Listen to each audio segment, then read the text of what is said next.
Komunikasi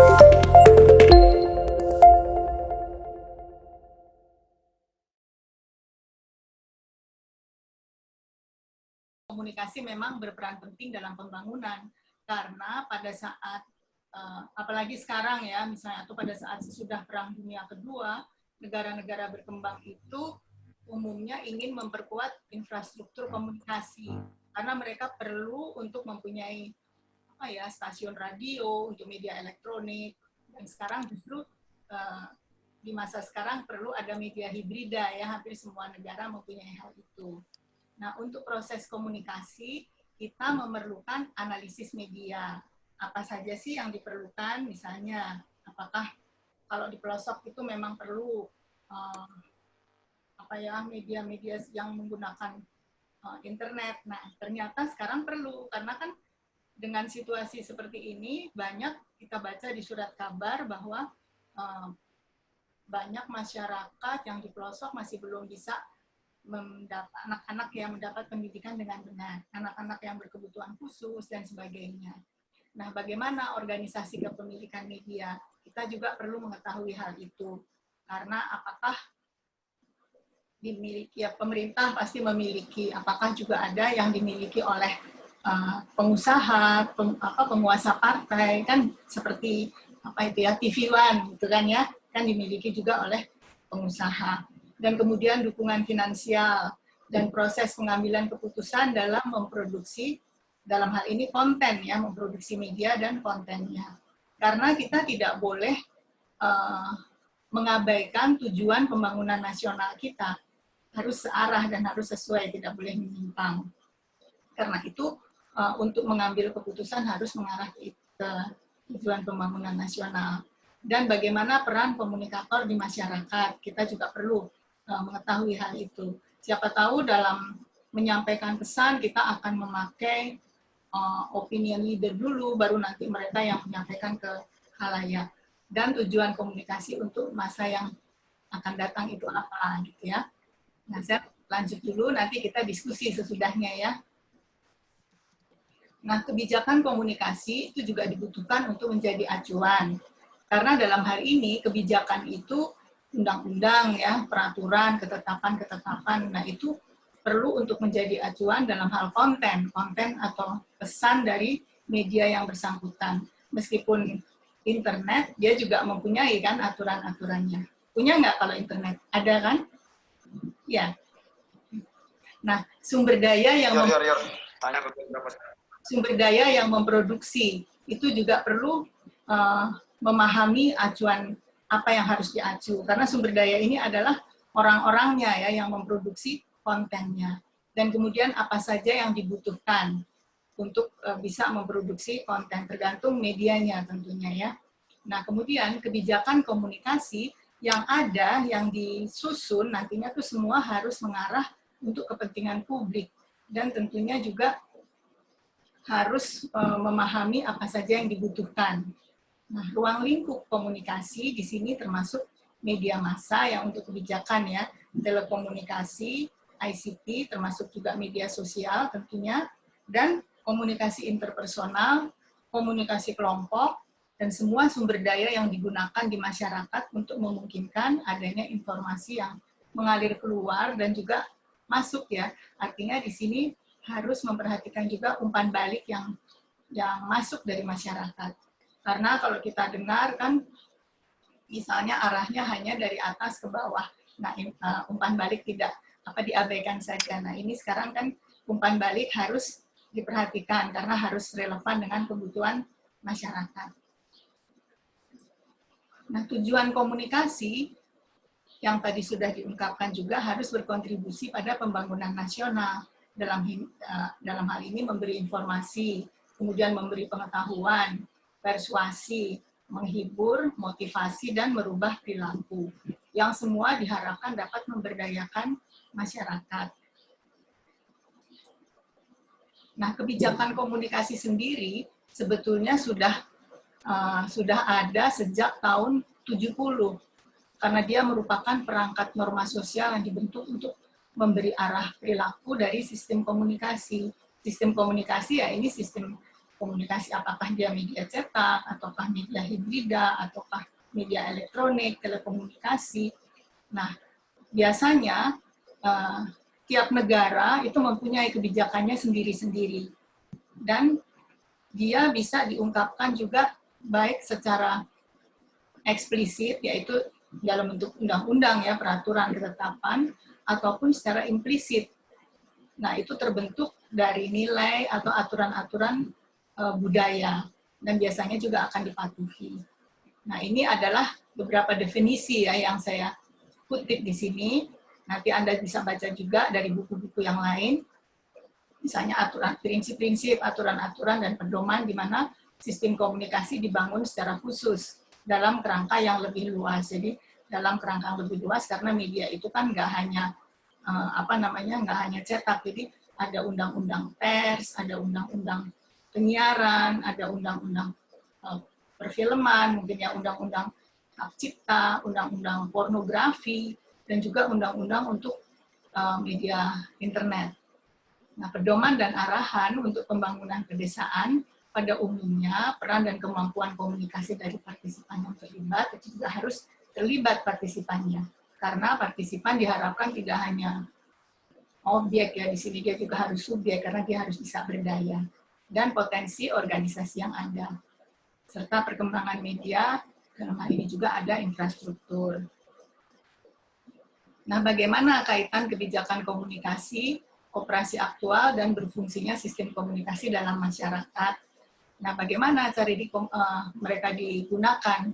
Jaringan yang menjadi saluran, kemudian struktur dari sistem media, peraturan-peraturan yang berlaku untuk sistem itu, misalnya cetak, ada undang-undang cetaknya sendiri, undang-undang pers ya, dan putusan dari orang-orang yang mengoperasikan itu harus terkait dengan kebijakan tersebut. Nah, itu semuanya hasil dari kebijakan komunikasi. Jadi memang itu merupakan asas, aturan, dan pedoman yang jadi tumpuan sistem dan mungkin telah dirumuskan secara spesifik atau sebagian besar tetap implisit. Nah, tadi implisit itu yang berupa nilai atau aturan-aturan budaya. Nah, tujuan dari kebijakan komunikasi yang harus dipatuhi itu supaya sama ya iklim dan semangatnya dalam memproduksi konten, dalam hal ini konten.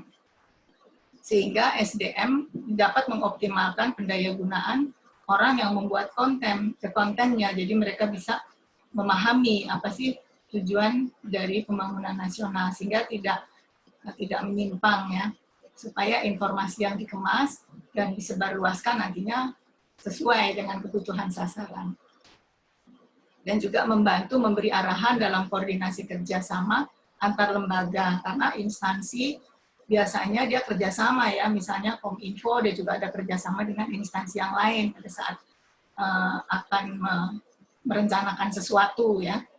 Nah, kemudian organisasi pemerintah dan swasta untuk difusi dan informasi juga biasanya ada kerjasama tertentu dan memberi kemungkinan partisipasi sehingga masyarakat bisa berdaya, mengikut sertakan juga semua lembaga yang berkepentingan. Sampai sini ada pertanyaan? Belum?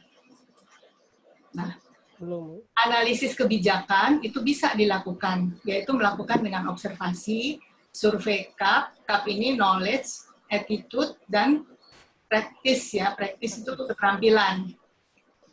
Konsultasi dengan ahli, atau melakukan wawancara, diskusi kelompok, atau melalui bahan-bahan yang ada, catatan di parlemen, para pemimpin, catatannya pemimpin, pidatonya, kemudian bahkan misalnya modul-modul yang dibuat oleh LSM.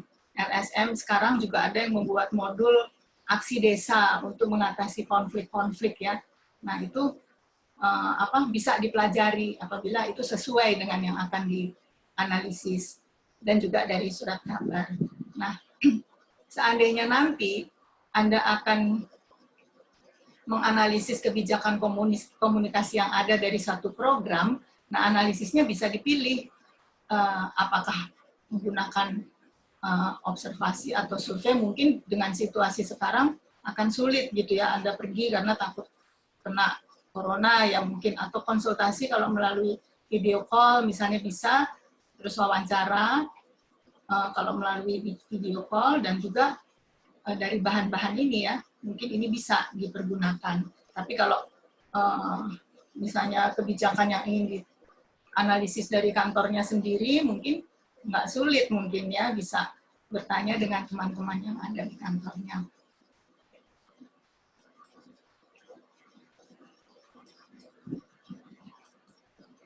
Nah, proses dari analisis kebijakan komunikasi tentu perlu ada dana, ketersediaan dana.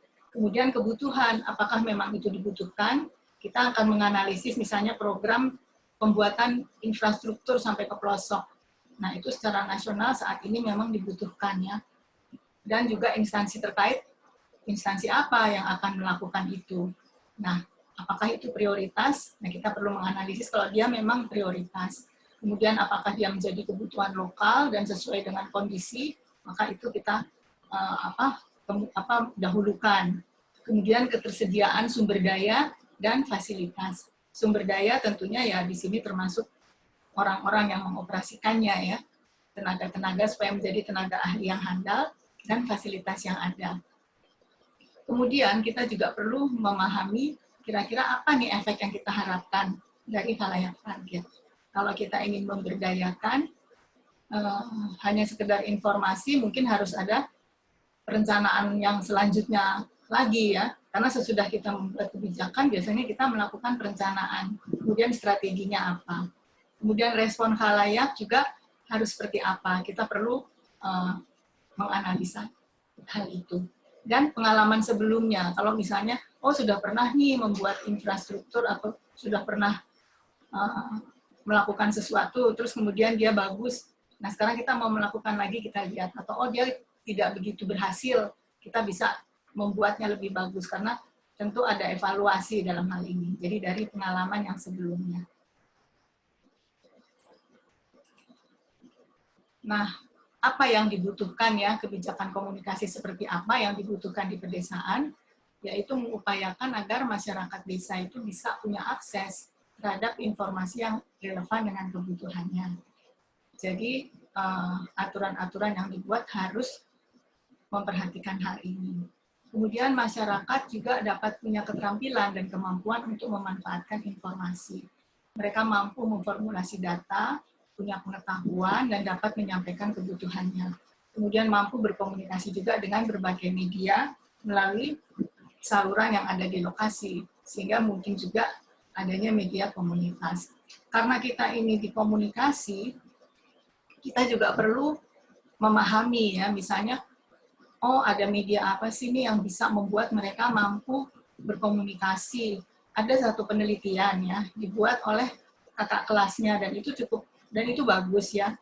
Dia ingin tahu apakah pemuda di satu desa, kenapa pemuda di satu desa itu tidak begitu tertarik pada pertanian. Nah, kemudian dia menggunakan media HP. Semua orang sampai ke desa biasanya punya ya HP ya. Terus mereka biasanya kan senang selfie ya. Sebentar ya. Kemudian mereka mau thread sendiri, diminta permasalahan yang ada di desa itu untuk difoto. Nah, dari hasil foto, mereka diminta bercerita, dan karena itu fotonya mereka sendiri, mereka tidak malu untuk mengungkapkan. Kalau semula ditanya, mereka nggak berani bicara atau nggak pede. Nah, sekarang dia jadi berani, itu termasuk berdaya dalam komunikasi ya, berani mengajukan apa sih permasalahannya. Kemudian dari hasil foto yang dikumpulkan, kemudian kan dipilih untuk dipamerkan. Dan dari situ mereka bisa mengadakan dialog gitu ya. Mengadakan dialog, kemudian juga berdiskusi dengan masyarakat yang ada di sana.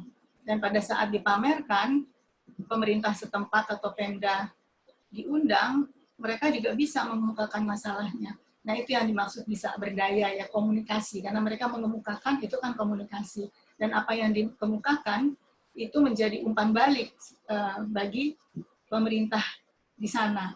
Dan itu dari media HP ya, yang mereka bikin potretnya sendiri, dan mereka jadi pede untuk cerita, karena itu hasilnya mereka sendiri.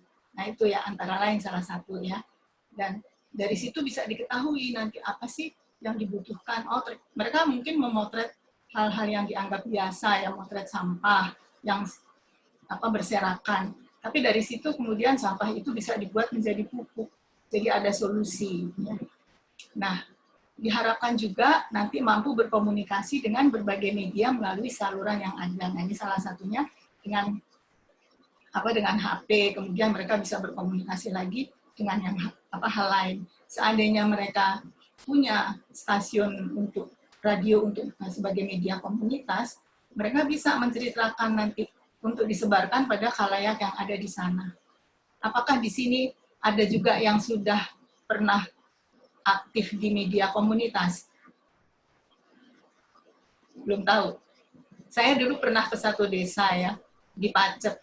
Mereka punya nih media komunitas, dan ini berguna karena mereka bisa menggunakan media ini nggak lama siarannya dalam satu hari. Nggak satu hari, tiap hari, hanya seminggu beberapa kali saja ya siaran.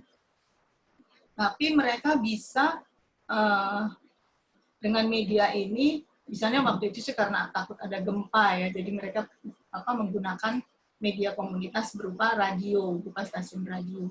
Nah, tapi juga dipergunakan untuk mengumpulkan para kelompok tani waktu itu ya. Nah, ini menggunakan media ini, mengumpulkan di satu lahan mereka, kemudian menggunakan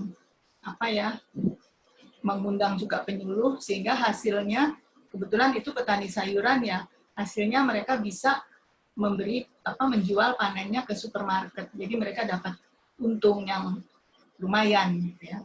Nah itu keuntungannya kalau ada media komunitas. Nah kemudian bagaimana hubungan kebijakan, perencanaan, dan strategi komunikasi. Karena semua ini saling berkaitan satu sama lain. Kebijakan itu kan aturan-aturannya. Kemudian kita merencanakan, kemudian bagaimana strateginya, dan bagaimana operasionalisasinya. Nah ini semua, ini sekarang hanya penjelasan ya dari seperti satu teori ya, yang bisa Anda lihat di beberapa buku ataupun di internet. Tapi kalau nanti berkaitan dengan tugas, Anda bisa langsung memahami karena melakukannya sendiri.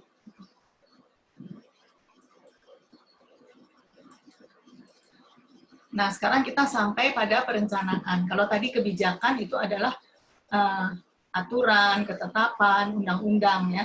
Sementara perencanaan itu usaha yang sistematis dan terus-menerus untuk mengorganisir aktivitas manusia terhadap upaya dalam menggunakan sumber daya komunikasi secara efisien guna merealisasikan kebijakannya, jadi guna merealisasikan aturan-aturan yang ada.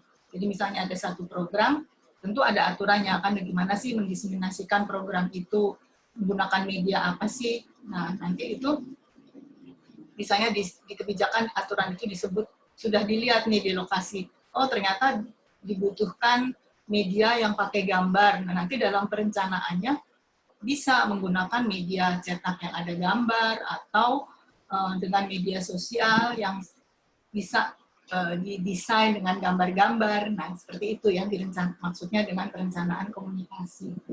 Nah, karena itu disebut perencanaan itu sebagai seni ya, dan ilmu pengetahuan untuk mencapai khalayak yang menjadi sasaran dengan menggunakan saluran komunikasi, misalnya pemasaran, seperti beriklanan, atau public relation, atau pengalaman dari surat kabar, dan sangat memperhatikan dalam memutuskan siapa yang jadi target, kapan, dan pesan apa dan bagaimana.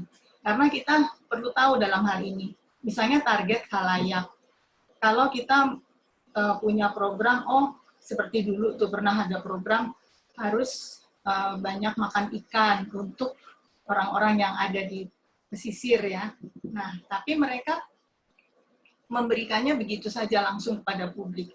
Ternyata tidak begitu berhasil, karena untuk bisa menyediakan ikan, sasarannya ada sasaran khusus, ada khalayak yang ditargetkan. Nah, target ini misalnya ibu-ibu, karena ibu-ibu itulah yang menyediakan lauknya, yang memasak. Nah, dengan demikian bisa lebih berhasil perencanaan komunikasi itu. Nah, kegunaan dari perencanaan komunikasi, tentu kita merencanakan ya, itu untuk mengatasi rintangan yang ada, agar bisa efektif. Nah, seperti tadi, misalnya, oh kita perlunya sebetulnya kepada ibu-ibu, jadi tidak boleh disebarluaskan ke seluruh kepada masyarakat, tapi utamanya ada juga yang kepada ibu-ibu, atau misalnya ada yang kepada remaja, gitu. Jadi itu sasaran target, ada sasaran dan ada sasaran target. Dan juga untuk mengimplementasikan program-program yang ingin dicapai. Misalnya ada pencitraan, atau pemasaran, penyebar luasan, atau ada adopsi inovasi, ingin memotivasi, banyak hal ya, nanti Anda bisa cek juga di buku-buku yang ada. Atau kerjasama pembangunan dalam hal infrastruktur komunikasi. Nah, perencanaan memang diperlukan supaya dia tidak ada hambatan, untuk mengatasi kesenjangan pada penerimanya. Misalnya tadi ya, apakah penerimanya itu golongan yang sudah tinggi pengetahuannya dan yang masih sederhana tentu akan berbeda dalam perencanaannya. Kemudian apakah laki-laki atau perempuan, kemudian juga dalam hal sosioekonomi dan budaya yang berbeda, perencanaannya juga harus berbeda. Kepada misalnya kepada para untuk keluarga berencana, untuk apa ya, yang memberi pesannya, bidang-bidangnya mungkin berbeda dengan pasien-pasiennya. Nah, ini untuk mengatasi kendala saat menyebarkan informasi, sehingga informasi bisa ya, keberhasilannya bisa lebih bagus lah ya. Kalau enggak, misalnya informasi enggak dimanfaatkan meskipun medianya ada, tapi sulit karena yang menerima mungkin tidak begitu paham, atau medianya tidak tersedia saat dibutuhkan. Jadi kita membutuhkan sesuatu, tapi medianya tidak ada. Coba kalau baca di surat kabar, misalnya, oh banyak nih yang membutuhkan menggunakan internet juga karena ada kuliahnya secara online, tapi ternyata tidak ada jaringannya dan sebagainya. Atau medianya tersedia, tapi tidak menyampaikan informasi yang dibutuhkan. Jadi kontennya tidak sesuai dengan kebutuhan. Dan secara fungsional informasinya tersedia, tapi infrastrukturnya belum tersedia.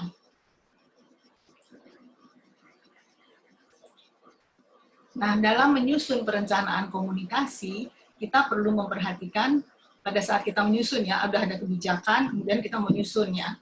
Kita perlu memperhatikan regulasi internasional, artinya undang-undang satelit ya, bagaimana terutama dengan negara tetangga ya, kita perlu tahu juga, siapa tahu kita tidak bisa mengirim pesannya ke sana misalnya karena dia tertutup misalnya.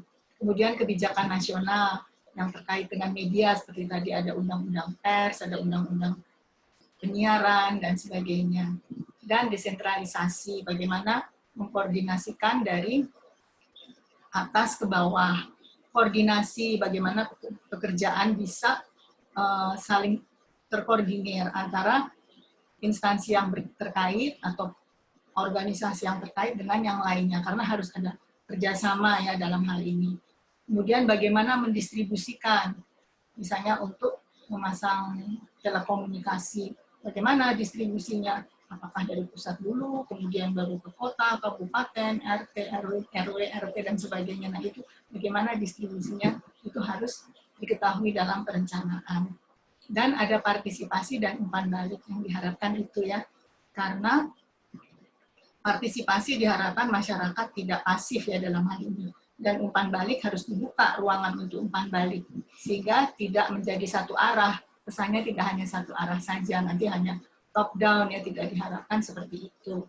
Dan kemudian ada riset dan evaluasi. Ada riset yang disebut apa ya, formatif dan sumatif, misalnya sebelum disampaikan diuji coba dulu, kemudian nanti dievaluasi sesudah disampaikan. Tenaga dan pelatihan, apakah perlu untuk mendidik SDM, kemudian integritas supaya benar mendukung tujuan pembangunan dan nasional, dan kepemilikan media. Tadi apakah yang memiliki pemerintah atau gabungan swasta dan pemimpin partai dan sebagainya. Nah, pada saat kita melakukan perencanaan, kita juga perlu memperhatikan teori dalam hal ini ya. Apa nih teori yang mau kita gunakan? Apakah teori pembangunan seperti modernisasi, teori ketergantungan? Oh, kalau enggak cocok pakai teori itu. Apakah mau teori sosiologi yang berkaitan dengan feminis? Atau mungkin yang paling cocok dengan teori komunikasi sendiri ya. Apakah teori komunikasi dua arah, misalnya gitu ya, ataukah dengan jaringan komunikasi. Dan ini banyak bisa dibaca tentu di teori-teori komunikasi. Ataukah mau teori organisasi kalau kita ingin memotivasi. Dan bisa juga teori kehumasan atau public relation. Tapi ini biasa terkait pada iklan. Biasanya, tapi teori ini bisa aja bergabung ya. Ada perlu teori komunikasi dan public relation atau hanya komunikasi saja. Jadi tergantung permasalahan yang akan direncanakan nantinya. Atau yang sudah direncanakan, nanti kita amati dia menggunakan teori apa sih, di situ dia tulis enggak, mungkin dia nggak tulis tapi nggak jelas misalnya. Nah, seharusnya supaya bisa berhasil harus pakai teori apa gitu.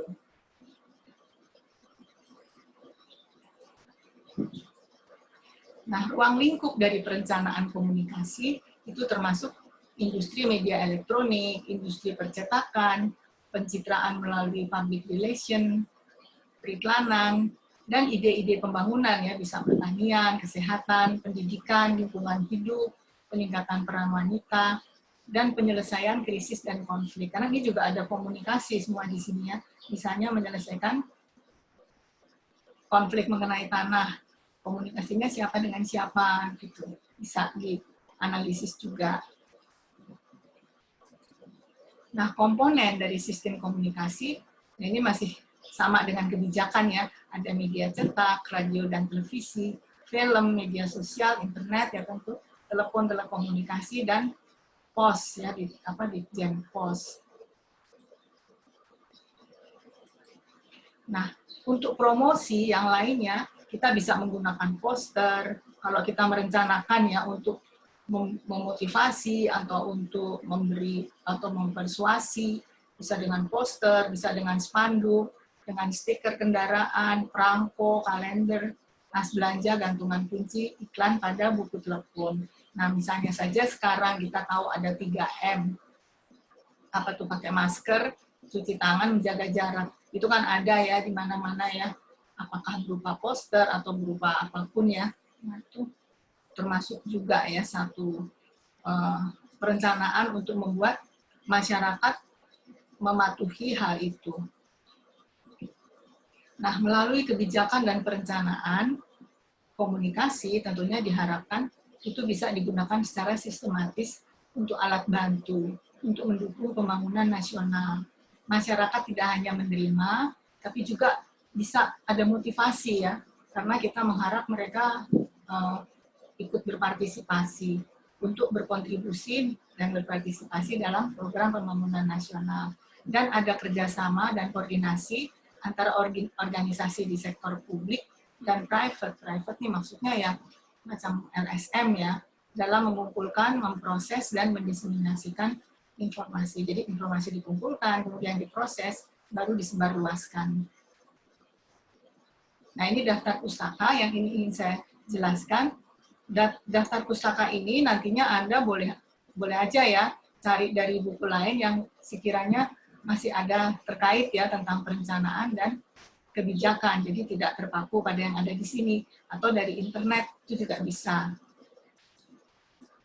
Nah, ini lanjutan. Nah, sampai sini ada pertanyaan? Izin, Bu. Ya. Assalamualaikum warahmatullahi wabarakatuh. Saya Heri, Bu. Dari beberapa literatur yang saya baca, ada langkah-langkah perencanaan, Bu ya. Pertama itu mungkin identifikasi faktor internal, kemudian eksternal, kemudian membuat perbandingan, prioritas dan rencana kerja. Yang ingin saya tanyakan, Bu, bagaimana cara kita mengenali faktor-faktor eksternal, Bu, dalam langkah-langkah perencanaan, Bu? Terima kasih, Bu. Nah, kalau internal misalnya apa? Internal yang di dalam ya. Masih kurang paham juga, Bu, ini, Bu. Jadi ini perencanaan ya. Tapi perencanaan. Kan materinya kebijakan dan perencanaan. Nanti bisa meskipun nantinya bersambung lagi gitu ya. Nah, kalau perencanaan misalnya internal, kan kita merencanakan untuk khalayak ya. Internal jadinya kita lihat dalam hal ini karakteristiknya, pendidikannya, seperti tadi itu, apakah dia laki-laki dan perempuan, apakah dia khalayak disebut gitu, padahal sebetulnya kita bisa membagi khalayak itu. Apakah dia guru, terus ibu-ibu, nah karena kita harus tahu apa yang mau kita, yang jadi program kita apa, misalnya waktu itu harus suka makan ikan, terus disebarkan saja, dibikin folder-folder dan sebagainya. Tapi ternyata kurang berhasil. Jadi harusnya tidak apa-apa bikin seperti itu, tapi juga dibikin lagi yang khusus, yang disampaikan pada khalayak target, yaitu dalam hal ini ibu-ibu, itu internal ya, itu yang internal dulu. Dalam hal ini ibu, karena dialah yang menyediakan makanan untuk keluarganya. Jadi betul-betul nantinya mereka ada lauk ikan gitu di mejanya gitu ya. Yang internal antara lain itu. Mungkin kalau kita baca bisa ketemu lagi ya yang lainnya. Kalau eksternal, kita lihat dulu di lokasi itu ada apa aja yang bisa membantu medianya nih. Media kita lihat apa, misalnya itu di Ciamis gitu ya, atau di Bogor ya. Ada apa aja nih di Bogor? Ada stasiun radio RRI, ada stasiun radio swasta, kemudian apa kita ada TV, itu yang eksternal, itu medianya kan bisa itu dipakai ya.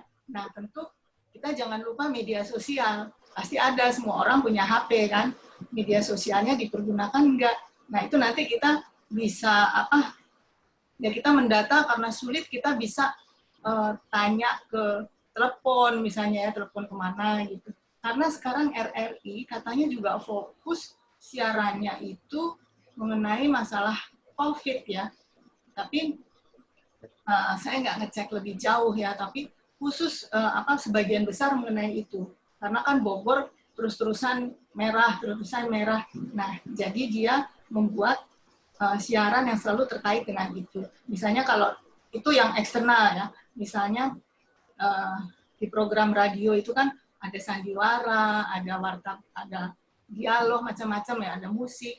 Nah, mungkin sandiwaranya ada kaitan itu topiknya, nah seperti itu. Jadi fokusnya adalah itu. Mungkin sekian persen itu dan sekian persen lagi ya yang lain-lain gitu ya. Ya tentu warta berita harus tetap ada ya. Nah itu contohnya kalau eksternal antara lain ya. Terima kasih, Bu. Ya. Kita lanjut dulu ya. Ada lagi nggak yang mau nanya? Kalau nggak, saya lanjut lagi. Lanjut belum? Hah? Lanjut aja? Iya. Nah, ini sampai pada tugas nih kalau lanjut. Yang tadi saya jelaskan, itu kan adalah mengenai kebijakan dari program pembangunan yang ada. Ini nanti tugasnya itu, kamu bisa cari. Nah, kalau dulu memang diminta untuk datang kemana gitu, misalnya apa ke BPJS, dia punya program apa gitu ya. Nah, tapi sekarang Ibu nggak berani gitu ya kalau minta Anda pergi-pergi takut jadi sakit kan ya. Jadi cari dari internet aja, apakah dari tesis atau disertasi, atau kalau yang udah kerja mungkin bisa dari kantornya. Ada punya program apa. Nah, nanti yang berkait dengan pembangunan tentunya ya. Pembangunan kalau pembangunan pedesaan khusus kita harus rinci lagi. Nah, nanti Anda membuat makalah, kamu cari dulu definisi kebijakan komunikasi 3 aja. Itu kalau di internet banyak, di buku-buku juga ada. Cari mungkin bisa ya cari di IPB ada plasma itu ya. Nggak tahu, mungkin dari internet bisa ya. Yang khusus ada mengenai strategi perencanaan kebijakan dan perencanaan, karangan siapa, Cangara atau yang lain-lain itu ada.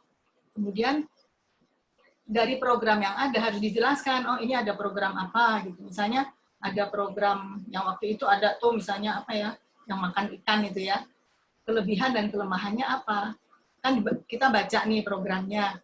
Kalau dari penelitian, dari disertasi atau tesis, dia bisa lebih detail, dia ceritanya lebih detail kan. Jadi kalian bisa baca nanti apa sih nggak berhasilnya kan dibaca nih. Nggak berhasilnya apa sih dari program itu mungkin ada ya. tapi analisa juga. Jadi jangan mungkin dia bilang di situ berhasil, tapi Anda baca, oh taunya ada nih yang nggak berhasil tapi nggak terungkap. Nah itu nggak apa-apa, disebut aja. Nah kemudian dicek apakah ada kebijakannya di program itu. Harusnya ada, setiap program biasa punya kan aturan-aturannya ya. Nah nanti dicek lagi, kalau dia bilang nggak berhasil atau apa, bagaimana respon sasarannya. Mungkin dia ada kuesioner di belakangnya pasti kan untuk khalayaknya. Nah, gimana responnya gitu kan dari hasil uji statistik, kalau dia kuantitatif ya atau kalau dia kualitatif bagaimana gitu. Kita bisa analisa di situ. Kemudian apa ada aspek komunikasi untuk mendiseminasikan program itu.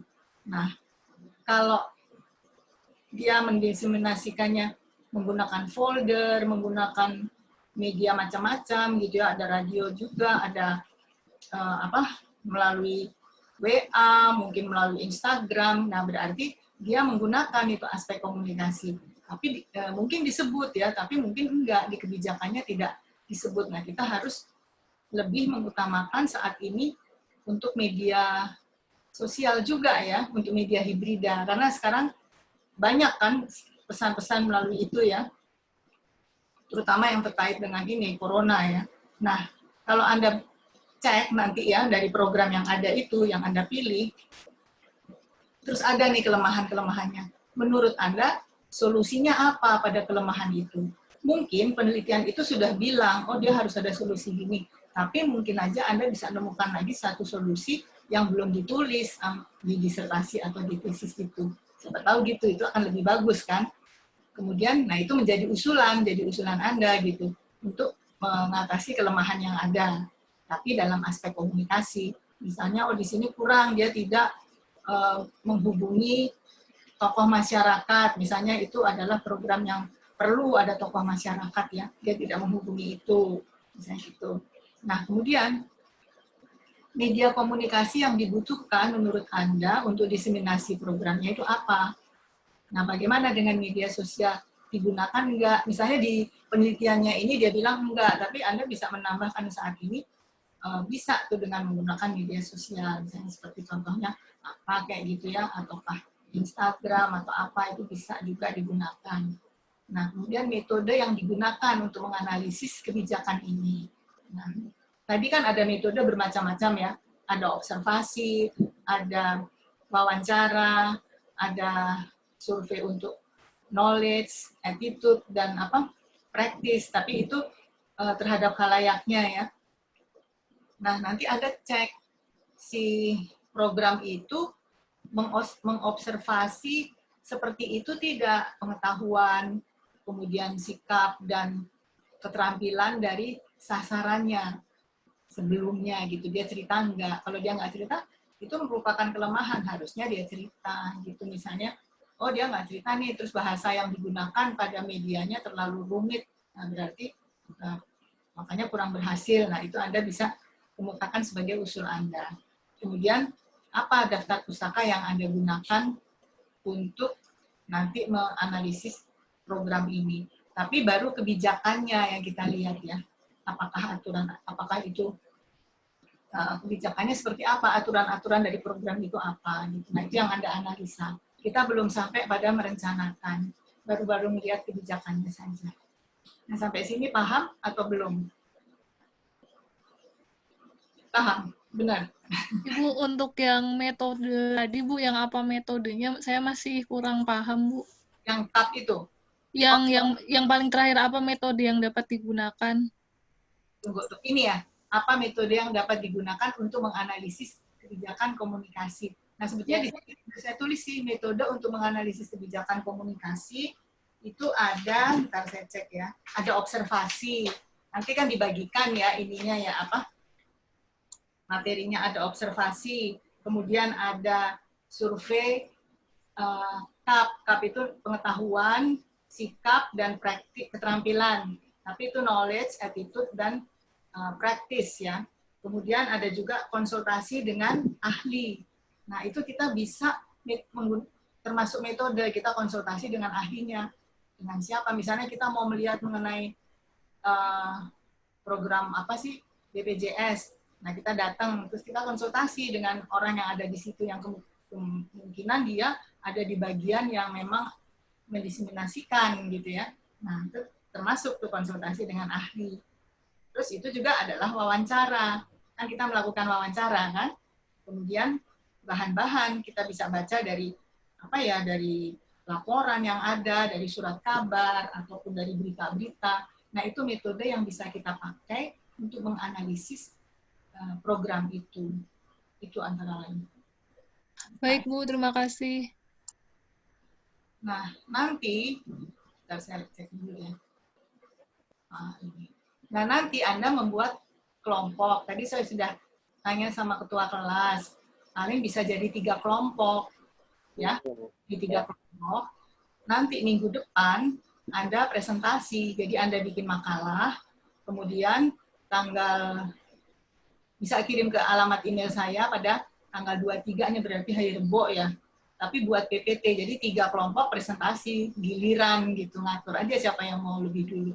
Singkat-singkat aja, misalnya 10 menit, nanti itu kita tanya jawab, kita menggali.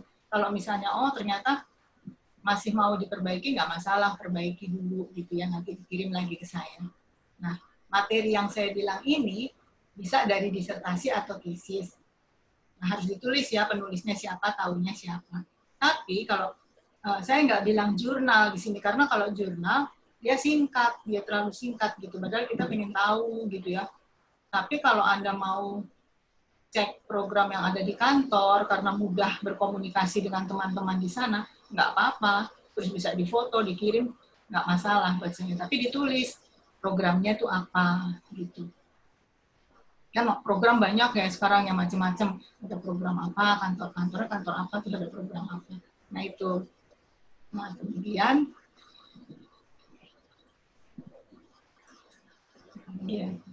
nah ini ada beberapa contoh materi yang saya dapat dari internet. Misalnya ya, tantangan humas pemerintah daerah dalam upaya publikasi inovasi program Smart City di Tangerang Selatan. Ada masalah dan dinamika implementasi kebijakan, dia mengimplementasi kebijakan publik tentang transportasi tahunnya 2017, jadi belum terlalu lama-lama amat ya.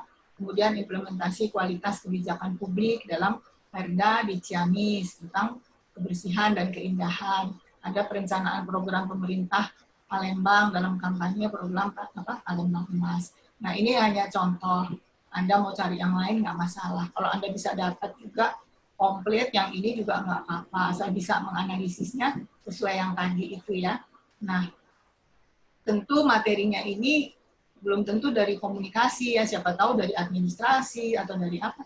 Tapi kita menganalisisnya dari aspek komunikasi, untuk kebijakan komunikasinya. Apa kelemahannya gitu ya, apa kelebihannya, dan apa saran-saran Anda untuk mengatasi kelemahan dari program itu.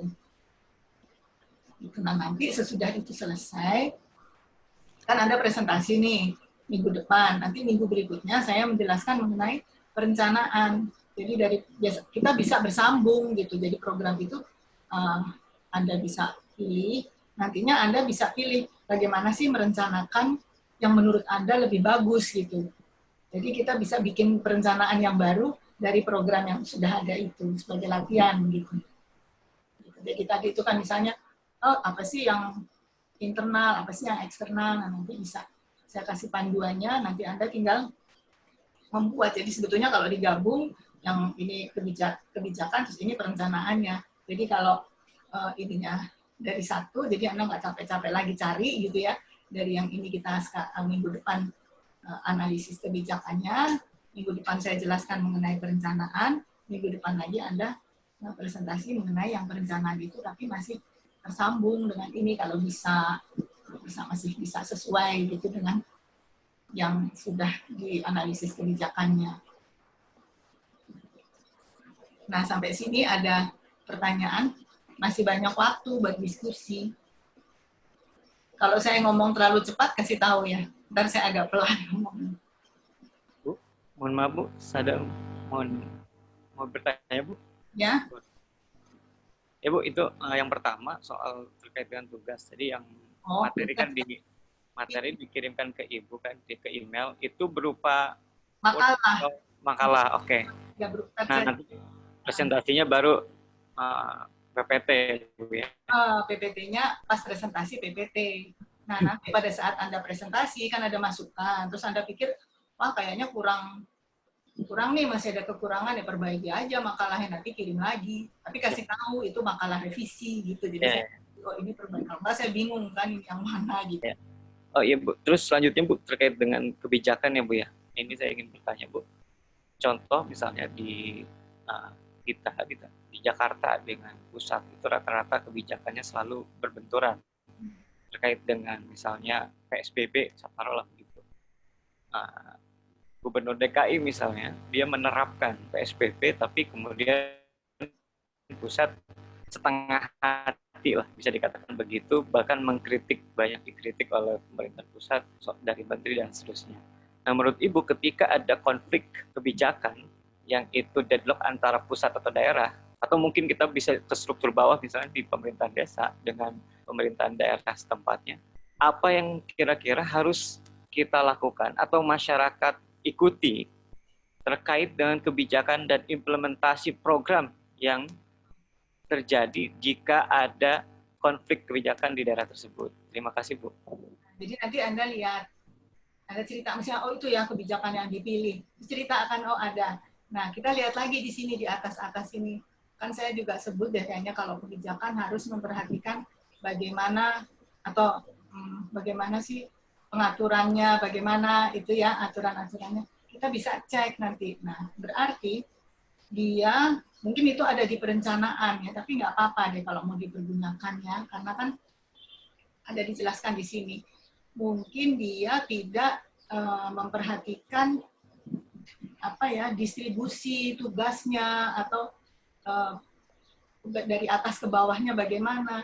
Kalau itu Jakarta pusat ya berarti Jakarta. Terus satu lagi juga masih Jakarta. Iya Sadam. Tadi nanya apa? Satu lagi Jakarta juga. Iya. Nah itu kita lihat.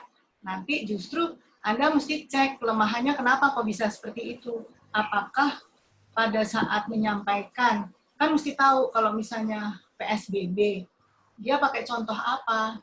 PSBB nyampaikannya, apakah, kan dia ngomong nih, bacanya di mana nih, di koran. Apakah dia menyampaikannya melalui media sosial saja? Atau dia ada, kalau di Bogor kan banyak tuh ya, ada gambar-gambar di pinggir jalan, kemudian wali kota juga ada fotonya ya untuk PSBB, ada jam malam dan segalanya. Kalau misalnya itu ada tidak gitu. Nah kalau tidak ada berarti itu adalah kelemahan. Nah menurut Anda apa? Justru Anda bisa cerita harusnya begini gitu supaya tidak terjadi bentrok. Atau mungkin pada saat menyampaikan bahasanya terlalu sulit atau mungkin sulit enggak ya kalau masalah PSBB kan singkat-singkat dan jelas gitu ya, harus begini, harus jaga jarak dan sebagainya. Tapi kenapa kok masih tetap tidak dipatuhi? Nah kalau terjadi bentrok, terus apa yang terjadi pada saat mereka bentrok itu? Apakah mereka adu argumentasi antara Jakarta dan itu? Nanti bisa Anda analisis kan, nanti menurut Anda apa? Nah itu jadi saran, menurut Anda apa? Harusnya ada peraturan yang mengatakan bahwa begini. Nah itu ada aturan, berarti aturan yang dibuat, kan kebijakan itu kan peraturan, undang-undang, ketetapannya. Berarti ketetapan yang dibuat masih kurang nih, harusnya pakai seperti ini supaya bisa lebih lancar gitu. Atau mungkin pesannya harusnya ya gitu, harusnya pesannya tidak untuk anak-anak seperti ini, untuk remaja seperti ini. Misalnya di daerah ibu ya, anak-anak banyak bermain nih, tapi nggak pakai masker misalnya. Nah, bagaimana gitu kan? Apakah orang tuanya nggak kasih tahu? Kan khawatir juga ya kalau nggak pakai masker, mana mereka lari-lari ke sana ke sini. Nah, tapi sekarang dari LSM mereka membuat aksi desa. Aksi desa itu juga satu program untuk nantinya ke RW, ke RT gitu ya, macam-macam yang akan dibahas di situ. Nah itu termasuk nantinya. bisa juga termasuk menjadi salah satu program dalam hal kesehatan ya. Nah, ini kan kesehatan ya kalau corona itu. Seperti itu kira-kira. Gimana? Kira-kira masih kurang jelas atau cukup jelas? Jadi itu termasuk yang Anda analisis nantinya. Ya. Baik, terima kasih. Nanti kita bisa diskusi, harusnya gini loh, harusnya gitu loh. Nanti itu yang Anda tulis sebagai saran dari Anda. Karena yang saya pengen tahu sarannya itu dalam hal komunikasinya. Apakah kita perlu mengundang, kalau misalnya di RW, kita ada diskusi antara orang tua, bapaknya, kalau kebetulan ibu RT-nya, kan ada juga ibu RT yang perempuan ya, mengundang ibu-ibunya juga, ada diskusi sebentar. Kalau nggak mau diskusi, mungkin melalui grup, chat, bisa ngobrol melalui WA grup ya. Nah, dengan kita menampilkan gitu, gambar, mungkin bisa forward dari mana, nah nanti supaya anak-anaknya mau diminta untuk pakai masker kalau main, apakah dia main sepeda atau main layangan. Nah, kadang kan nggak pakai masker mereka.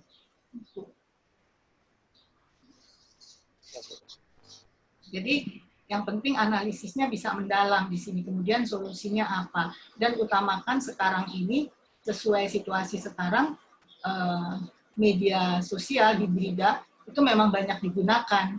Mungkin pada saat itu belum, tapi kalau masalah PSBB harusnya dipergunakan gitu ya. Jadi dia nggak asal forward aja, tapi dia juga bisa mendesain juga. Karena dari sekolah-sekolah atau dari universitas, dari sekolah lanjutan atas, pernah ada lomba itu untuk masalah corona, mengatasi corona itu seperti apa. Ada lombanya, jadi bisa nanti disebarkan pada khalayak. Nah, sampai sini ada lagi pertanyaan?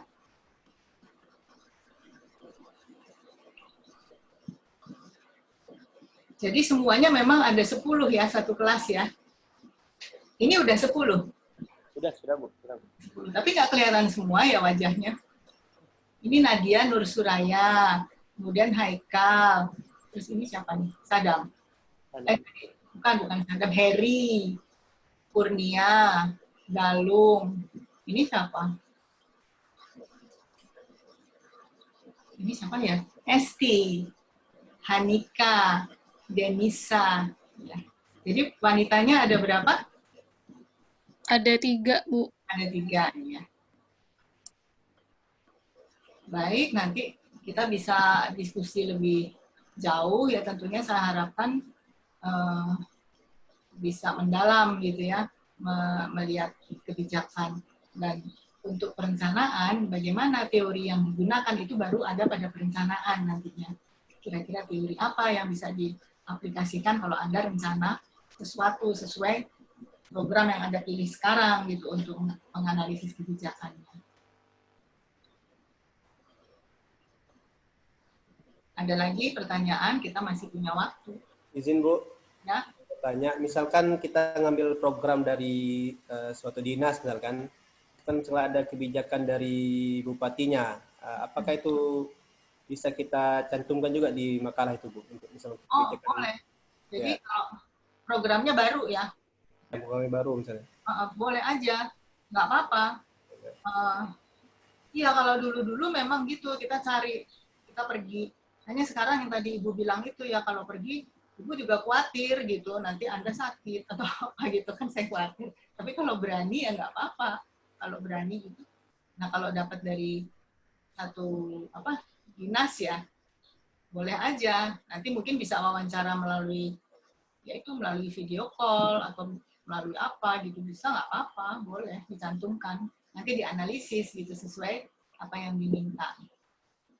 Dan nanti kalau misalnya menganalisis ini, tentu formatnya ada daftar isi ya, ada daftar isi kan, kemudian ada pendahuluan, ada tujuan, apa sih yang mau dibahas, misalnya bagaimana kebijakannya, bagaimana solusi, bagaimana kelemahan dari kebijakan yang ada pada program tersebut, dan bagaimana solusinya,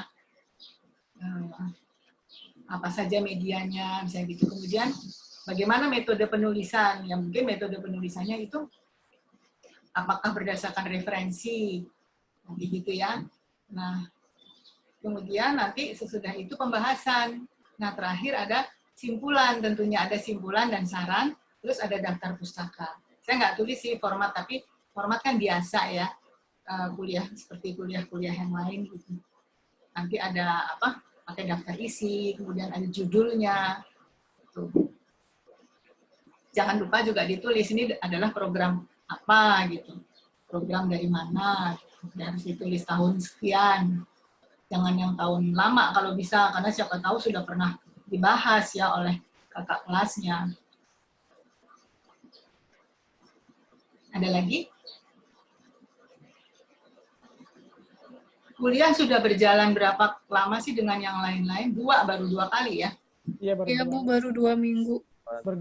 pertemuan Bu ini. Jadi ini yang ikut pelajaran ini S2 atau S2 kan? S2. Bu. Iya Bu, S2. Ya. Bu, maaf Bu, saya mau bertanya Bu. Hah? Berkaitan dengan tugas. Ya, silakan. Iya. Mau bertanya yang berkaitan dengan tugas, kalau misalkan kita identifikasi dari tentang krisis komunikasi Bu, misalkan dalam suatu perusahaan atau instansi ada suatu krisis, itu bisa kita identifikasi dengan perencanaan media itu, boleh kan Bu ya? Bisa aja, tapi untuk kebijakannya, misalnya dia krisis ya dalam satu perusahaan. Dia krisisnya tentang hal apa? Misalkan dalam ini Bu, dalam ini ya, misalkan ada perusahaan pesawat ya, kemudian dia kecelakaan, kemudian PR-nya itu manajemen krisis berkaitan dengan komunikasi ke depannya begitu. Ya, jadi pada saat dia mengatasi krisis, di bagian humasnya, dia punya nggak kebijakan yang dia atur, peraturan-peraturan ya, kebijakan kan peraturan ya. Yeah. Itu punya nggak peraturan-peraturan untuk mengatasi krisis. Itu dicek. Kan siapa tahu dia nggak ada. Siapa tahu dia udah ada krisis, baru dia bingung gitu bikin peraturan. Ada kan yang begitu, tapi harusnya dia sudah punya peraturan itu buat jaga-jaga. Siapa tahu kan banyak tuh pesawat-pesawat kecelakaan ya, dari Lion Air atau dari mana gitu. Nah, dia sudah punya nggak aturan-aturan kalau mengatasi itu bagaimana, misalnya apakah memberi ganti rugi, apakah ini, apakah itu gitu. Nah, apakah aturan-aturan itu pada saat krisis juga dia berikan kepada penumpang sesudahnya ya, siapa aja. Kan kalau pesawat pasti kan itunya penumpang dong ya, ya nggak? Iya. Berkaitan dengan branding juga, Bu. Oh gitu. Nah, apakah dia juga sebarkan? Kan mungkin tertentu ya nyebarkannya pakai apa gitu. Anda pelajari di situ dia sebarkan. Masa sih dia hanya untuk perusahaannya saja? Atau kalau hanya untuk perusahaannya saja, dia mestinya sebarkan juga ke bagian-bagian lain. Misalnya dia humas, public relation.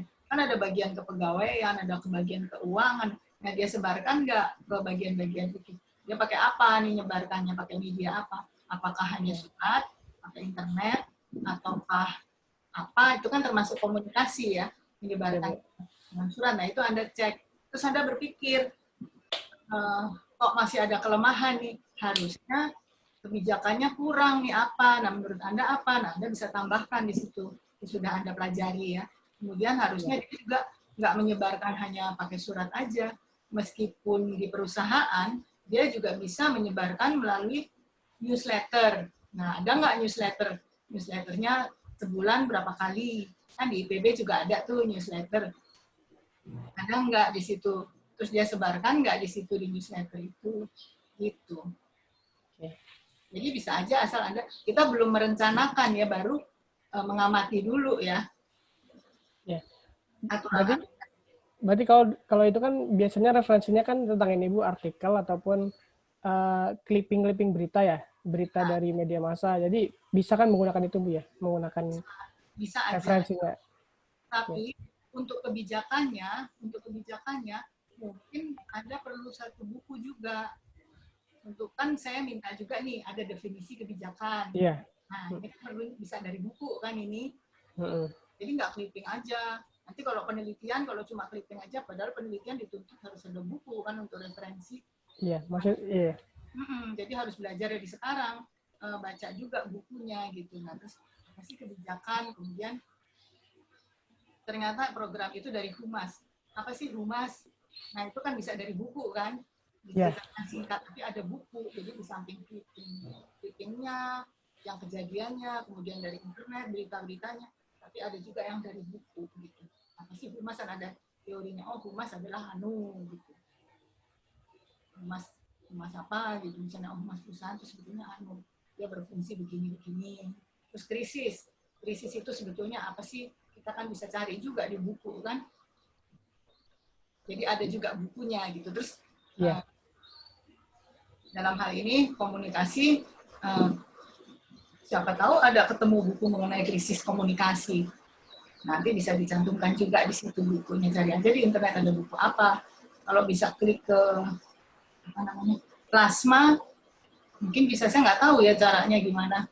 Tapi kali bisa dapat ya. Sebetulnya bisa sih. Coba aja dicoba dulu. Waktunya cukup banyak sih. 1 minggu kan. Kemudian ini nggak terlalu. Cuma lagi pula kan satu kelompok ada 3 paling enggak ya, bisa saling kerjasama kan. Oh yang nyari ini, yang nyari ini gitu. Baik Bu. Ya. Nanti kalau misalnya nggak jelas masih bisa tanya lagi sih, mau telepon kayak atau mau apa bisa, atau mau WA juga bisa. Tapi yang penting nanti ditulis gitu ya. Itu adalah program apa, terus dari mana gitu, harus masuk juga di sini dijelaskan kan dalam bentuk makalah ya. Nah juga kalau ada yang suka tanya makalahnya harus berapa halaman ya terserah, tentunya jangan tebal-tebal kan capek sendiri ya. Nanti jadi apa sih maksudnya ya singkat-singkat tapi jelas gitu ya. Ya tentu nggak sampai 50 kan capek dong gitu ya. Bisa kira-kira lah paling nggak 10 atau apa gitu maksimal gitu ya kan, kita yang penting nanti jelas. Kemudian pada PPT juga jelas di apa, PPT kan pointers, yang penting Anda bisa menjelaskan apa gitu. Nah, gimana sampai sini masih ada yang belum jelas? Untuk pembagian kelompoknya Bu gimana? Pembagian kelompoknya terserah, mungkin ketua kelas sama diskusi sama teman-teman. Pokoknya kalau ada 10 berarti 3, 4 ya, lumayan kan, nggak apa-apa. Jadi ada 3 kelompok. Nanti minggu depan ketiga-tiganya presentasi giliran 10 menit atau 15 menit kita tanya jawab. Atau mau presentasi dulu semua, kemudian tanya jawab belakangan ditulis, mau nanya apa kita diskusikan. Siapa tahu, oh nanti masih ada perbaikan gitu. Mudah-mudahan jelas ya. Jelas, Bu. Bu, izin bertanya, Bu. Ya. Berkaitan dengan tugas juga, Bu. Ini kan ada tentang program-program pembangunan ya, Bu ya. Berarti kan ini program yang masih eksis yang ada sampai sekarang dan terus berjalan ya, Bu ya. Bukan program yang sudah ada dan sudah tidak dipakai lagi ya. Ya. Kalau bisa sih. Kan dulu pernah ada tuh program di Depok nih. Tidak makan nasi atau apa itu jangan, itu udah lama ya Dok. No, jangan ambil yang itu. Jadi yang masih krisis, kalau misalnya krisis ya nggak apa-apa kan, memang saya tulis juga ya krisis itu bisa dilihat. Kemudian apakah kesehatan, kalau mau lihat PSBB itu kan masih kaitan sama kesehatan ya, nah, itu nggak apa-apa. Mungkin untuk kesehatan yang satu melihat PSBB, yang satu lagi misalnya melihat apanya gitu kan bisa. Kalau yang lain bisa, apa aja bisa. Ya, baik. Terima kasih, Bu. Ya, terus sebelum saya lupa ya apa ya.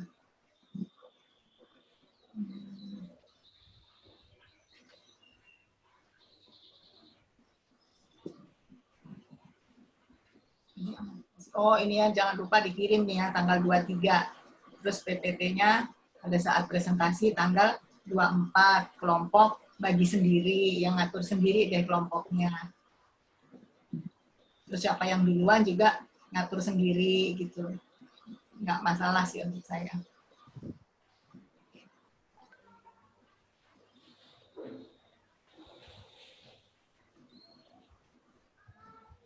Anda dari mana aja ya? Rata-rata apa dari Bogor juga? Apa dari luar Bogor? Ragam, Bu. Dari luar, Bu. Luar Bogor, Bu. Jadi sekarang dari rumahnya kan masing-masing ya? Iya. Luar Bogor maksudnya dari mana ya? Luar Pulau Jawa. Mas Heri dari Bangka ya, Mas. Bangka Tengah, Bu. Ya. Bambel. Mas Hanika Jember. Ya. Kayak selebihnya kayaknya di Jabodetabek. Mbak Esti ya? Esti di mana? Mbak Esti Pati ya? Pati. Oh iya, Jawa Tengah, Pati. Ya, selebihnya Jabodetabek kayak Bu, udah ada di posisi. Dari Jember, berarti tadinya Universitas Jember. Ada. Unij itu. Mas Dulu juga Hanika. ya ada yang dari sana kuliah di IPB.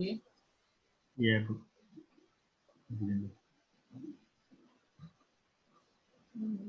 Apalagi yang mau bertanya nih, masih ada waktu jam. Kita punya waktu sampai jam berapa? Oh iya, saya lupa. Nanti masing-masing bisa dapat makalah ini. Kan saya udah kirim ke ketua kelas ya. Nanti masing-masing bisa dapat. Oh, bukan makalah, maksudnya materi. Nah, tadi ternyata Mbak Desi minta nih materinya. Kalau Mbak Desi minta, berarti Pak Sadam bisa kirim ke Mbak Desi. Bisa Bu, bisa Bu. Kirim aja katanya supaya tahu gitu ya, di absen nanti materinya hari ini apa yang dibahas. Ya nggak apa-apa, ya udah kirim aja ke Mbak Desi. Nanti ada email. Dua lagi ya, tapi habis itu tanggapi habis itu. Ibu, punten. Ya. Silakan dua lagi. Maksudnya makalahnya mau dikirim via email atau di print, Bu? Oh, beda. Yang tadi Mbak Desi minta materi sekarang kan, materi yang saya ngajar. Bu, maksud Desi, makalahnya, Ibu kan ini kerja kelompok mahasiswa ya? Ya, nanti kirim email Bu. Email, saya udah tulis di alamat. Kirim tanggal. Oh, kirim via email aja? Iya. Boleh, nggak apa-apa. Atau mau dikirim ke grup? Terus biasanya gimana yang lain? Ke email Ibu aja dulu Bu, masing-masing. Boleh, ya deh, ke email aja. Ya, ke email Ibu nanti. Yang lain mau sharing ini materi nggak apa-apa di grup nanti. Nah, boleh. Yang penting Ibu ada dokumentasinya gitu Bu di. Jadi saya bisa sempat baca ya. Ya, betul Bu. Malam kan 24 kita ketemu ya, jadi 23-nya saya udah. Jangan kirim jam 1 malam ya. Nggak sempet baca. Ya Bu. Sempet nih masih kalau 23 jam sekan sama sih. Oh nggak bisa, kan udah keburu pagi, kita kan ketemu jam 8 ya. Yeah. Kalau PPT nggak usah dikirim, nanti aja. Biasanya nanti sesudah selesai, ada yang mau kirim PPT boleh gitu ya. Nggak dikirim pun nggak apa-apa, kan saya akan lihat tampilannya pada saat presentasi. Nah, kemudian kalau yang lain juga kirim materi kuliahnya kepada Mbak Desi. Iya, Pak Sadam. Mana sih Pak Sadam? Iya Bu. Gimana Bu? Pelajaran lain, materi kuliahnya juga dikirim ke Mbak Desi. Saya kurang tahu Bu. Kompinya soalnya beda-beda. Iya. Oh iya ya, kita nggak bisa lihat grup dianya ya. Iya. Kalau enggak, Di pokoknya grup. kirim dulu punya. Yang penting teman-temannya semua punya gitu ya. Iya. Kan Nanti panduan. ada share Bu di grup. Ada panduan ya. Tapi ya udah nanti diatur aja deh. Gimana. Masih ada pertanyaan? Bu, terkait absensi, memang belum diinput ke dalam IPB Mobile ya Bu ya? Oh enggak, nanti biar saya aja, Bu Rininya mungkin nggak bisa ini, nanti saya bantu aja. Oke, Di makasih, Bu foto Desi. aja sama Sadam. Siap. Di screenshot berapa ini, nanti saya tinggal masukin ke absen. Siap, makasih Bu Desi. Mbak Desi. Mbak Desi. Iya. Nanti berarti Mbak Desi perlu ininya, kuliahnya. Enggak sih Bu, tapi nggak apa-apa Bu, kirim ke grup nanti biar di ini aja. Oh kalau nanti deh saya bicara. Kemarin saya udah bilang sama Pak Sadam, kirim ke email masing-masing gitu. Oh ya udah nggak apa-apa Bu, gitu aja. Kalau tugas mau kirim ke grup nggak apa-apa. Di Ya, grup. Pak Sadam. Iya. Ya di grup nanti. Pak Sadam. Siap. Nah Pak Sadam nanti kirim materi kuliah ke email aja ya. Ya Bu, baik Bu. Yang saya udah jelaskan, misalnya Pak Sadam kirim ke Haikal. Nanti Haikal kirim ke Hanika melalui email gitu, ya. Oh gitu. Di grup nggak usah, Bu? Ternyata nggak usah, kata Mbak Desi, nggak usah. Nggak apa-apa sih Bu, di grup biar semua bisa Bu. Kalau ke email kan Ibu ntar yuk. Kalau di grup jadi semua bisa ngakses Bu. Oh gitu. Ya. Ya udah. Ah, Biasanya gitu nggak Mbak Desi yang lain? Ya, kenapa Bu? Kenapa? begitu Yang lain yang begitu. mata kuliah lain begitu. Mata kuliah lain gitu? Mata kuliah lain juga begitu Bu soalnya. Oh gitu. Ya udah biar ya. Ya oke deh.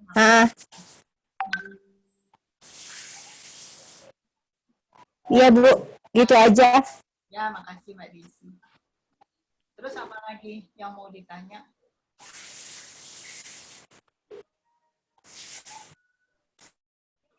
Masih ada yang ingin bertanya, yang masih nggak jelas?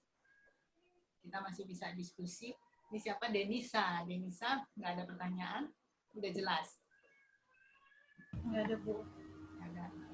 Nanti mungkin pas lagi, kalau memang ada kendala pas lagi kerjain tugas kelompok, nanti bisa tanya kan Bu, kalau lewat WhatsApp. Ya, bisa.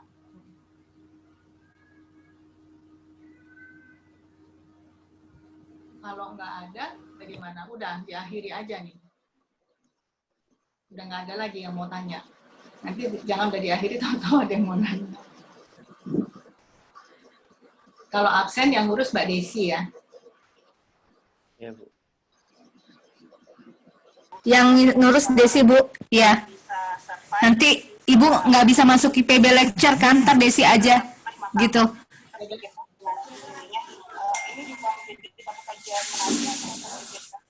Tapi minggu depan atur sendiri ya, siapa yang mau lebih dulu presentasi ya. Diatur.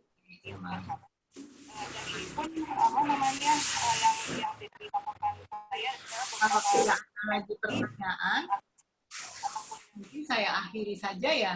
Yang penting sudah, Iya Bu. nggak ada lagi nih yang mau nanya nih. Kita akhiri. Baik, ketemu lagi minggu depan ya. Nanti saya akan stop share di sini ya. Gimana sih kalau ngakhiri? Mbak Desi?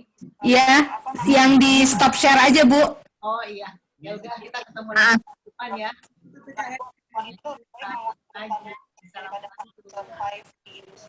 Iya Bu, nggak apa-apa. Nanti yang absen nanti biar Desi yang bantu Bu disimak.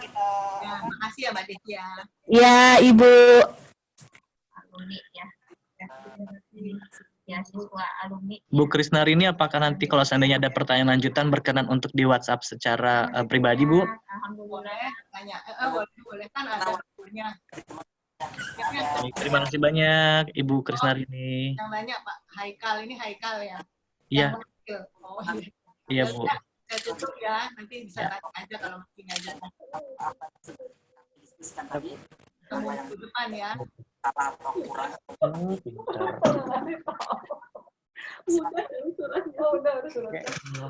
Udah nggak ada ya ibunya?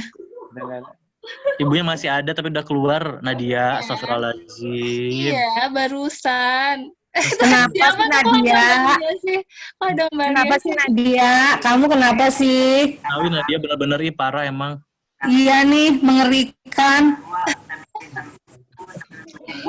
Oh dia mau sama si itu Kal, mau sama itu Kal, nanti bimbingannya Kal. Apa Mbak? Nggak jadi. Gosip. Mas Adam, mangga tuh langsung dibagi mungkin untuk kelompoknya biar nanti mungkin buat teman-teman sudah bisa bergerak gitu ya. Pokoknya pembagian kelompok. Mas Adam langsung dibagi aja Mas Adam. Mas Adam seadil-adilnya. Sebagai presiden Mesir, bukan sekarang kan sekarang Erdogan, dulu kan Saddam Hussein. Mohon maaf Erdogan. Irak Bu, presiden Irak. Turki Bu Erdogan. Turki Bu Erdogan. Saddam Hussein. Sekarang Erdogan. Sekarang Erdogan, zaman dulu kan Saddam Hussein. Enggak Bu, Saddam Hussein. Iran apa Irak ya? Irak. Saddam Hussein presiden Irak. Saya reinkarnasi Bu. Bu, ini saya langsung aja kali Mas Haikal ya, berdasarkan di layar. Saddam dibagi aja kelompoknya langsung biar cepet tugasnya. Langsung nih, berdasarkan di laptop saya ini sesuai barisannya. Baris pertama itu Raden Sidul, Saddam, sama Mbak Nadia. Baris kedua Denisa, Haikal, Mas Heri. Baris ketiga Mbak Esti, Belum minta aku yang kembaliin. Mas Kurnia, Mas Hanika, sama Galung. Nanti saya Belanja ke si Nuri. Nur, di Cipinong aja nih, gue jauh, capek nih. Mas Adam suaranya kecil, nanti boleh diin aja di WhatsApp di grup pembagian kelompoknya gimana ya? Iya, Baik, bagi baik. di grup Mas Adam. siap-siap. Ini berdasarkan layar aja ya. Ya, Ini biar Ya langsung. udah berdasarkan layar, kamu udah moto belum? Aksen. Udah Bu, saya kirim Bu di grup. Kirim ke grup ya. Ya. Oke, terima kasih Bu Desi, terima kasih semua. Boleh pakai sampai jam berapa ya? Tadi mulai jam berapa sih? Jam 8 ya? 10.30. Diskusi aja nggak apa-apa. Ini tuh kan praktikum ya Mbak? Ya. Udah sekarang praktikum. Nah sekarang gini, diskusi aja bisa dibagi. Aduh kamu Haikal makan nggak bagi-bagi aku. MC Mbak. Nggak, sekarang dibagi aja kelompoknya, jadi nggak ribet gitu loh. Bu Des mau nanya, Bu Des. Apa? Tadi saya lihat tadi saya lihat absensi yang IPB Mobile terkait nanti yang pembelajaran jam 1 Pak Amir manajemen program itu sudah ada 3 pertemuan ya Bu Desi ya? Videonya video injak. Coba tanya Haikal. Haikal coba. Aku tuh jadi itu ya dengan mata kuliahnya Pak Amir nih. Iya, uang teh. Katanya udah 3 kali pertemuan cenah. 2 kali. Di absensi ada 3 kali Bang Haikal. Absensi mana? 2 kali. Minggu ini tuh masuknya minggu kedua. Iya, tadi coba nanti cek lagi deh Bang di IPB Mobile yang tadi manajemen program ada 3 kali pertemuan tadi saya lihatnya. Iya, nggak apa-apa. Kan itu kan Pak Amir kan ada kewajiban untuk memasukkan ini kan apa Mbak? Untuk yang biar bisa absensi ya? Iya betul. Dia punya kewajiban itu, tapi teman-teman tetap absennya untuk di pertemuan kedua minggu ini gitu loh. Jadi jangan sampai 3 kali pertemuan gitu. Kalau nggak datang jangan ngabsen gitu. Pak Amir soalnya teliti loh. Iya. Ya, oke siap. Makasih Bang Haikal. Ya. Dia mungkin maksudnya biar mempermudah dia mungkin gitu. Tetap aja pokoknya ngikutin aja teman-teman. Kalau sekarang masuknya berarti minggu pertemuan minggu kedua. kedua ya. Nah, walaupun di absen sudah bisa sampai minggu ketiga, jangan di absen buat minggu depan aja. Oke, siap Bang Haikal. Dan kelompoknya udah dikirim di grup. Ini langsung berdasarkan yang saya tadi kasih ini ya. Yang mendapat uang lebih banyak itu Satu. perempuan yang badannya besar dan kokoh. Kenapa? Karena mereka ini diharapkan bisa bekerja untuk mengurus kebun-kebun jambu mete. Nah, kebun-kebun jambu mete di sana itu di bawah sangka itu. Sadam bagi aja Dam di sini Dam, nggak usah di grup Dam. Presiden Saddam Hussein. Udah sih Mbak di grup. Oh mau di grup aja. Iya kan udah ada nih fotonya ya yang dari Mas Adam. Kalau foto yang tadi saya yang kecil nih ada nih. Tinggal tulis aja Sebutin kan. aja Mas Adam. Saya bikinin ketikannya. Kata Haikal, kocok. Udah yuk. Silakan. Kelompok 1. Ini nih tadi ini. Yang tidak ada satupun perempuan yang di eselon 1 karena orang Oh ya udah. Gimana? Kelompok 1 Raden Sidul, Sadam, Nadia. Kelompok 2 Denisa, Haikal, Mas Heri. Kelompok 4 Bati, Esti, Kurnia, Anita, sama Galung Triko ya. Gitu ya Mas Adam ya? Ya. Oke deh. Ini lagi ditulis. Oke udah clear. Ya sudah. Teman-teman saya izin live duluan ya. Saya mengerjakan tugas yang hari ini dikumpul. Belum selesai, Insya Allah. Mantap. Terakhir kapan nih? Kapan Jam ngumpulin? Jam Terakhir 1 ya? jam berapa? Jam 5 ya? Enggak, jam 3 nanti. Oh, Insya Grup Allah aja. jadi maju. Kan jadwalnya gitu. Sesuai jam pelajaran lah. Sesuai jam pelajaran. Nuhun ya teman-teman, aku pamit duluan ya. Sami. Terima kasih teman-teman. Yo. Udah nih, mau kumatiin. Ya. Udah Bu Udah, Desi. Mbak. Bu. Udah, Ya, Bu. makasih Mbak. Turun Terima kasih Bu Desi. Mbak Desi nanti absen sama Mbak Desi semua kan yang pertemuan ini ya? Ya. Foto kirim ke Ugut. Thank you. Ya, Presiden Saddam Hussein udah ya. Siap.